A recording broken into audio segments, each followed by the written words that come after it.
Hi everyone, this lesson is for geometry students. This is a review of chapter 3 quiz on similarity that's coming up next week, as well as it is a review for that goes along with exit ticket number 4. So let's get started. We're going to solve this proportion, and by cross multiplying, there's one term on the left and one term on the right. That means we can cross multiply. So we have 4 times the quantity x plus 3, and that is equal to 5 times 8. And so ultimately, we're trying to solve for x. We're trying to isolate the x, which means I really don't want to multiply that 4 through. I can. I still will have to divide that out later. So right now I'm choosing to divide that out now. So I'm going to divide both sides by 4. And in doing that, these 4's are going to cancel and become 1. 4 divided by 4 is 1. On the left-hand side, I have x plus 3. And on the right-hand side, I'm going to divide 4 into 4 and 4 into 8. And so I'm left with 5 times 2, which is 10. And I'm going to subtract 3 from both sides. I get x is equal to 7. Please keep in mind this is a equation, and therefore your answer should be in solution sets. During a road race, Nina ran 5 miles in 35 minutes. So you want to set this up. This is 5 miles is to 35 minutes. And it says, at this rate, how many minutes? So we don't know the minutes. So that's down here. So we don't know how many minutes it's going to take her, but we do know that she's going to run 8 miles. And so see how you line the miles up with the miles and the minutes with the minutes? We're just going to cross multiply, and we're going to say 5 times x is equal to 8 times 35. And then we're going to solve for x. So we're going to divide both sides by 5. And yes, you can multiply 8 times 35 and get a number. But I mean, for me, I'm going to end up dividing by 5, so there's not really any point to multiplying it just so I could divide it out again, right? So we have 1 times x is x, and then 5 divides into 35 7 times, and 1 down here, and 8 times 7 is 56. So we know that it will take her 56 minutes to run 8 miles, okay? The next question is true or false. All congruent quadrilaterals are similar. So meaning congruent quadrilaterals could be a trapezoid congruent to another trapezoid. But if these trapezoids are congruent, right, and they're not like similar, like where that would be similar to that, if they're congruent and not similar, then what's happening is, right, then all the sides are proportional, all the angles are equal. So this would be true. Absolutely. Yes, they are. Yes, they are similar if they're congruent. Yes. If they're not congruent, for example, if I could say, hey, a quadrilateral is a trapezoid, and another quadrilateral is a rhombus. Oops, draw my shape here. And another quadrilateral is a rhombus. These are not similar, right? So it only works if the quadrilaterals are already congruent. Secondly, all squares are similar. Yes. Squares have all congruent sides. All the angles are congruent, which means all the sides are congruent, and they are all similar. So that's also true. The legs of a right triangle are 5.4 inches and 6 inches long. So actually, I'm going to draw my right triangle. So I have a right triangle like this, and the shorter side of a similar triangle. So I also have a similar triangle. So similar triangle, and I'm just going to make the same shape, but a little bit bigger. It says the legs of this right triangle are 5.4 and 6. The shorter leg of a similar triangle is 7.2. Find the length of the other leg. So this is the shorter leg. So the shorter leg has to correspond with the shorter leg of the other triangle. So this works. We need to make a proportion, comparison of two sides. So we're going to say 5.4 is to 7.2. We're going to go left side, shorter side, is to 6 is to as to x. It is to x. We're going to cross multiply, and when we do that, we get 5.4 times x equals 6 times 7.2. And then dividing everything by 5.4, like that, 5.4 divided by 5.4 is 1. 1 times x is x.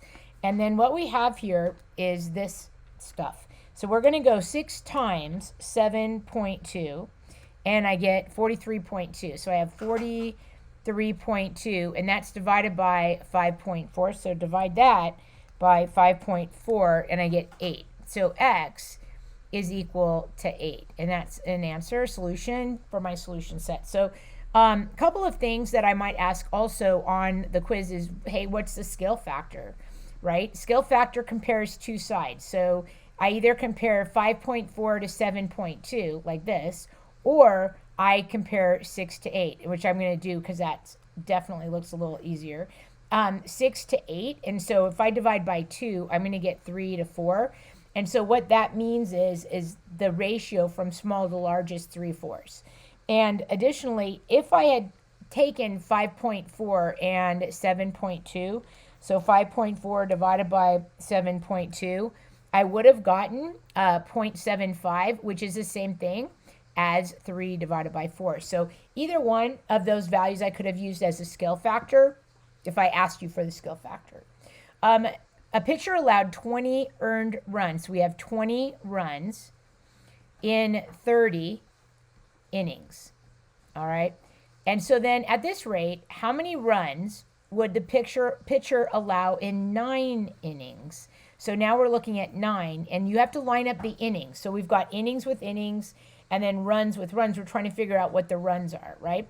And so we're going to create another proportion. And in doing that, all right, let me move everything over just a little bit so that we can do this. And in doing that, I'm going to go 20 times 9 is equal to 30 times x. And then I'm trying to solve for x again. So I'm going to divide both sides by 30.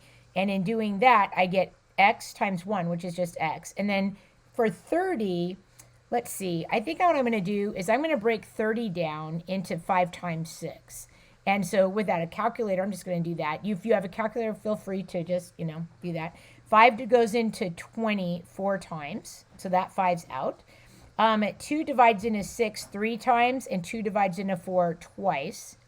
3 divides into 9 3 times. So x is equal to 2 times 3, which is 6. All right. The next question says, find the value of x. So we are going to cross multiply because we have one term on the left and one term on the right.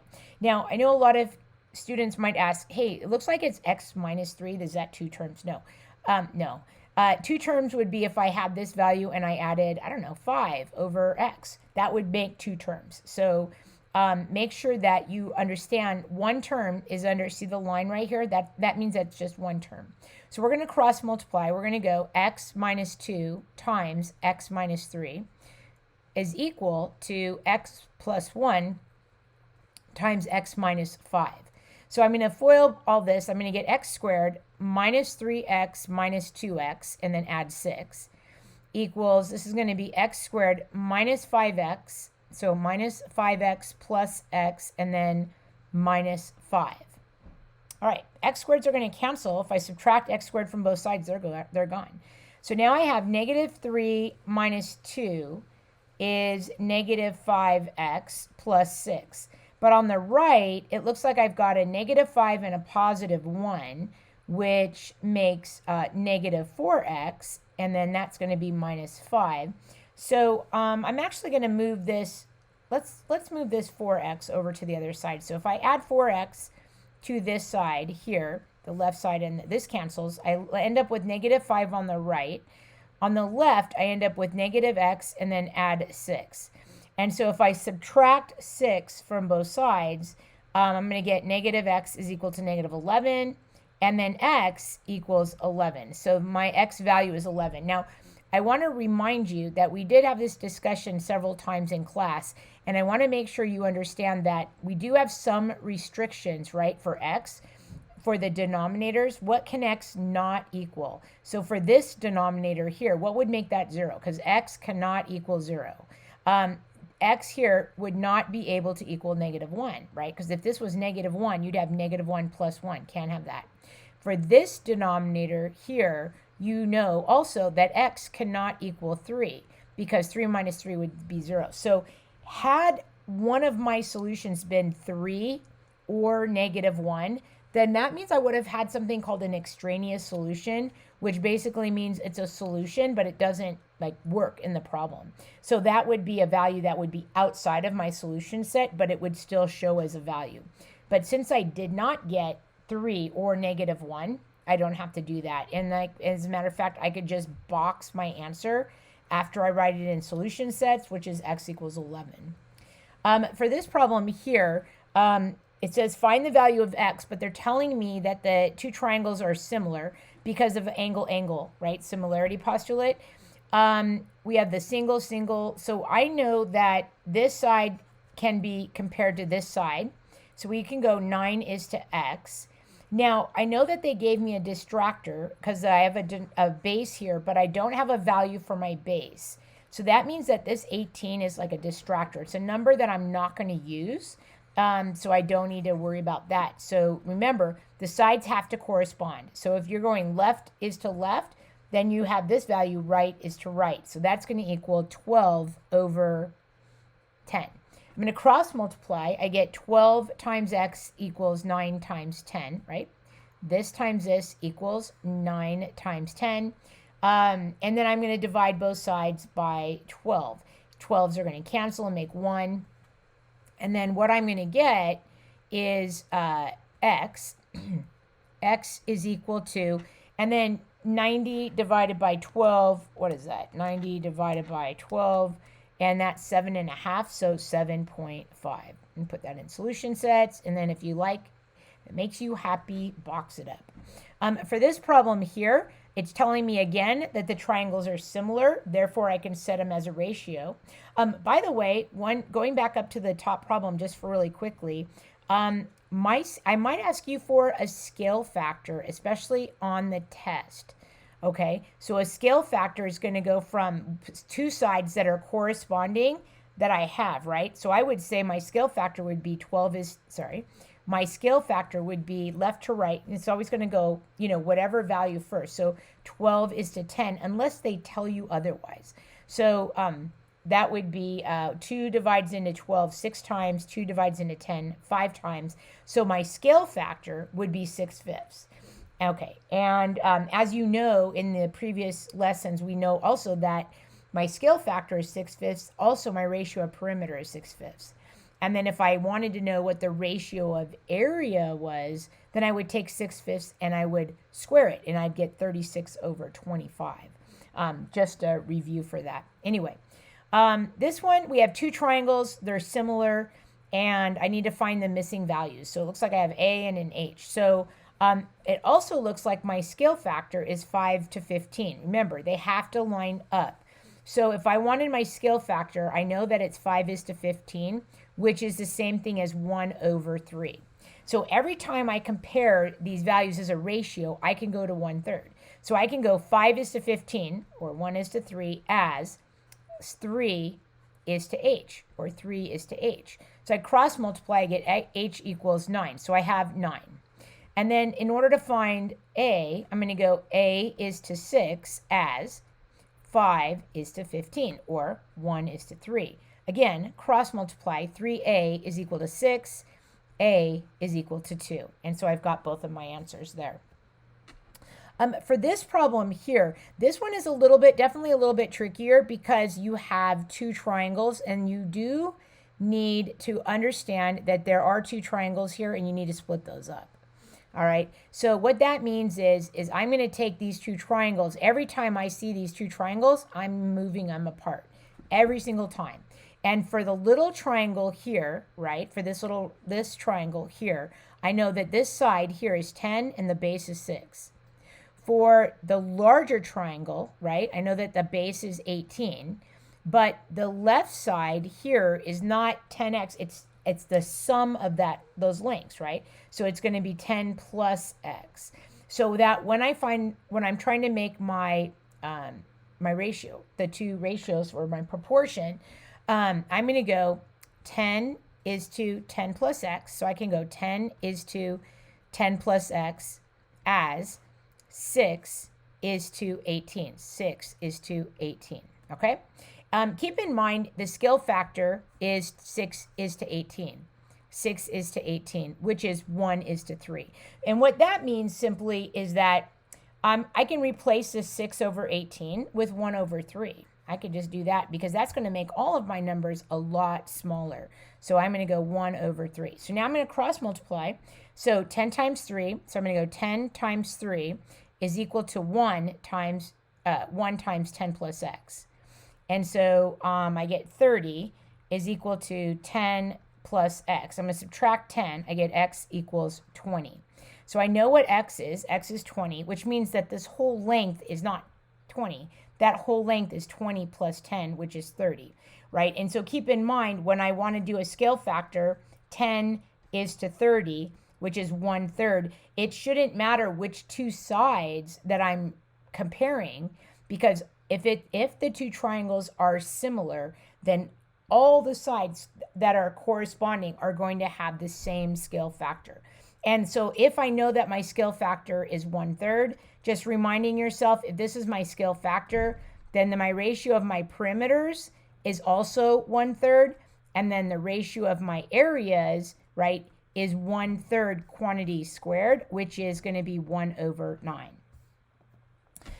For this problem here, it says the square below is zoomed out, which means enlarged. So basically we take this square, which obviously I can't take that square, but let me just make it so I can just draw over it and take that square right here, and I'm going to zoom out. So that means that this square right here can be bigger. All right, and so that's what it's saying. So that square is enlarged by a factor of 2.5, which means that they want to know what the area of the new figure is. Well, you don't put a 2.5 here because the lengths are larger, right? Each of the sides are larger. So if I have 7, right, I'm going to go 7 times 2.5, which is 17.5. So what I did was I said 7 times 2.5, and I got 17.5. And because it's a square, right, we know these are right angles and all that, the sides are equal all the way around. So if I want to find the area of this is 49, right? 49 units squared. But if I want to find the area of this one, I'm going to go 17.5 times 17.5, and I get 306.25. And so this is unit squared. And so this is my new area of the larger figure. So again, the first thing you have to do is take this 7 and multiply by 2.5, and then you enlarge it. For this problem here, you have 12x is equal to 8y. And your job is to write the ratio in this form, 8 to y. Now, granted, remember, of the 3 different ways we could write that. We could write that as x to y. We could write it as x dot y, or we can write it as x over y. So that means that I want to take this picture here, this equation, and make it look like x over y. So in order to make this look like x over y, x is in the right spot, 12 is not. So I want to divide everything by 12 so I can get rid of the 12 to try to work so that I can make my little ratio look like this, right? So my 12s are going to cancel. 12s are gone and make 1. So now I have x. X equals 8 over 12, and then y is with that 8 up there. I'm going to divide 8 and 12 by 4. 4 divides into 8 twice, and 4 divides into 12 3 times. Now, what I have now is x. So far I don't have the x over y. I mean, like, I'm working towards that, right? But I have x is equal to 2 over 3 and then y. Now, I want this y that's with that 2 underneath here. So actually, if I divide both sides by y, what I'm going to get is these y's are going to cancel, and I'm going to get 2 over 3 equals x over y. And so, therefore, I found the ratio of x to y, and the ratio of x to y is 2 to 3. For this problem here, they are asking you to find an enlarged dilation with a scale factor of 3. So for this problem here, a little bit tricky, basically. I mean, not that tricky, but I would make a chart. Like say A is here, 2, 1. Then we have B, and look at, I'm going to the left, which is -3, 2. I have C, which is -5, -2. I have D, which is -3, -5. And I have E, which is 2, -4. And so what I'm looking for right now is, because I have to enlarge it by a scale factor of 3, every one of these points need to be multiplied by 3. So that means that for my A prime, that's going to be 3 and 3. So 2 times 3 is 6, 1 times 3 is 3. For B prime, I'm going to get -9 and then 6. For C prime, I'm going to get -15. And multiplying 2 by 3, so that's -15 is going to be -6. D prime, I'm going to get -9 and -15. And for E prime, I'm going to get 6, and 3 times that is -12. Okay, and you're done. For this problem here, it's telling me the scale factor from A to B is equal to 1/7. And so because I don't have any other sides, right?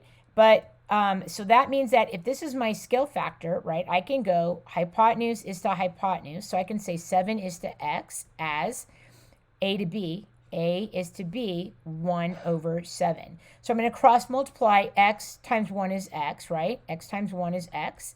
And then 7 times 7 equals 7 times 7, which is 49. So that means that this value here is 49. All right. For this problem here, it's asking me whether or not the polygons are similar. So the way you find out if the polygons are similar, because if the polygons are similar, two things happen. Number one, the sides are proportional.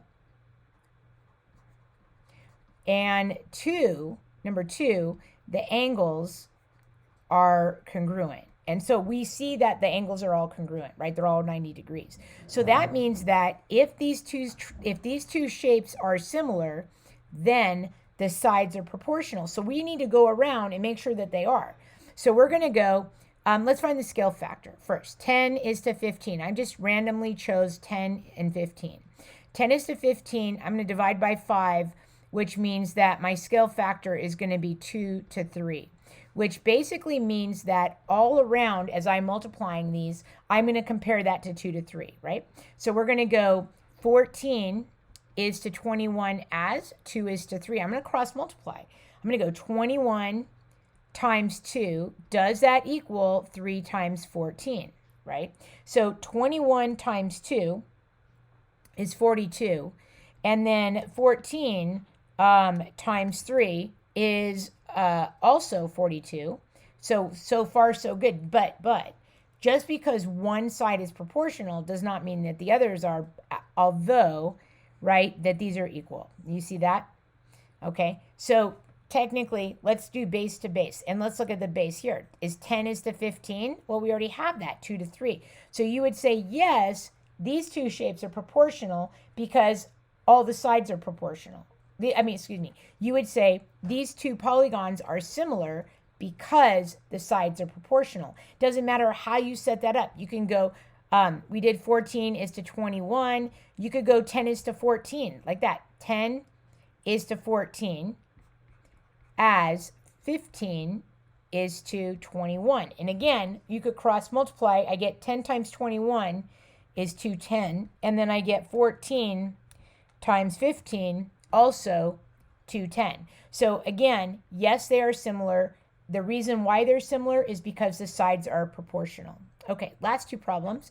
The polygons are similar. So here they're not asking me whether or not they are or aren't similar. What this is asking me is find the scale factor of the smaller figure to the larger figure. Now keep in mind, for me to find the scale factor, I have to have two sides that are like corresponding. So I can't use 25 as to I don't know, right? Can't do that. But what I can do is to compare the two sides. However, I need to read the directions because the directions are actually asking me to find the scale factor. Oh boy. Are to find the scale factor. Oh my goodness. My scale factor for this problem is I'm just going to choose 2. But remember what we talked about with reading the directions. Finding the scale factor, you have to have it in a certain order.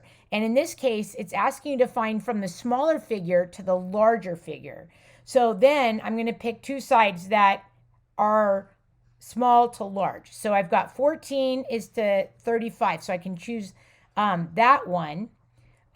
Dividing by 7, what I get, 2 over 5. So 2 to 5. But if I had chosen 16 over 40, and I divided by 8, I still would have gotten 2 is to 5. Because it doesn't matter which way around the shape it is, as long as you are comparing 2 sides that are on different parts of the triangle. For example, I cannot find a scale factor comparing 2 sides of the same triangle. You cannot do that, okay? Now, these 2 are also similar. Find the scale factor from smaller to larger again. So for this problem, this one does look like it's been twisted a little bit, doesn't it? It's been turned this side. So for example, like if I were to draw this shape, right, like this over that, and let's see, I took this shape and shrunk it because it says smaller. That is not the same shape. If you notice, it's been twisted, right? It's kind of been turned like that. Okay, so what's happened is they took my shape and flipped it. So if I did that and I flipped it, this 18 would be that same value that was on that side, right? Which would be this value on that side. So it looks like this left 18 here goes with that. And so you could say 18 is to 30. And what that means then is we're going to reduce that value and divide by, I'm going to start dividing by 6. 6 goes into 18 3 times. 6 divides into 30 5 times. So my scale factor is 3 to 5. So that's all we have for you today for good luck on your quiz number 3. This also concludes the review that you should have been doing at the same time on exit ticket number 4. So this is what this review was for today, but it's also a review of your quiz for number 3. Good luck, you guys. Thanks for watching, and I'll see you in class.